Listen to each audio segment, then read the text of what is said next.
Can you create ice extensions at home with lash glue? Let's put it to the test. I'm a PhD student and I just love to experiment with cosmetic products. And here's the thing, ice extensions, super glue, and lash glue are all made of the same monomer, which is cyanoacrylate. So cyanoacrylate is a monomer that can polymerize in multiple different ways. The traditional way is anionic polymerization with the addition of water. This can either be through a literal addition with like a curing agent, or it can polymerize with the moisture in the air or on your hair shaft. We bought lash curing agent, which actually contains water and ethanol. This is supposed to help polymerize the polymer, and kind of playing around with it, what we found is that while most people put that stuff on afterwards with the ice extensions, if you put it on afterwards, you just can't even form a bead because the glue immediately hardens under your fingers.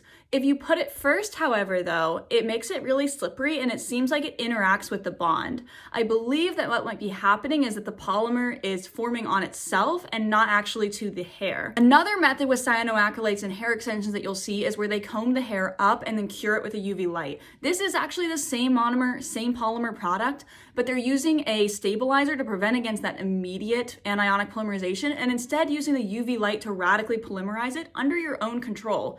This allows you to spread the glue out. So I figured, well, let's try and see if I can do this with the ice extensions.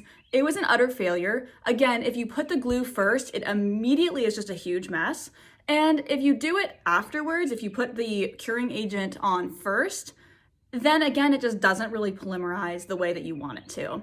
To remove these hair extensions, I found that isopropanol, which is what's usually used for tape-in extensions, does not really work. Acetone did work, but I had to soak it for quite a while. Also, I tried removing it with heat, which does work as well. These are not cross-linked polymers. They're just a hard linear matrix, so you can melt them. I felt like this method worked a little bit better, but it might be more damaging to the hair, although putting acetone on your hair is not great either. So overall, I found that it was a really messy process. It definitely is not as appealing to me as K-tips or tape-in extensions, but for the sake of science and proving the differences between them, I would say that the ice extension glue, while I know it is cyanoacrylate, probably has some other stabilizers in it because regular old lash glue just is completely difficult to work with. It immediately polymerizes. So how hairstylists are able to form the ice extensions into those neat little beads is a mystery to me. Let me know what cosmetic products you want me to experiment with or review next, and thanks for watching.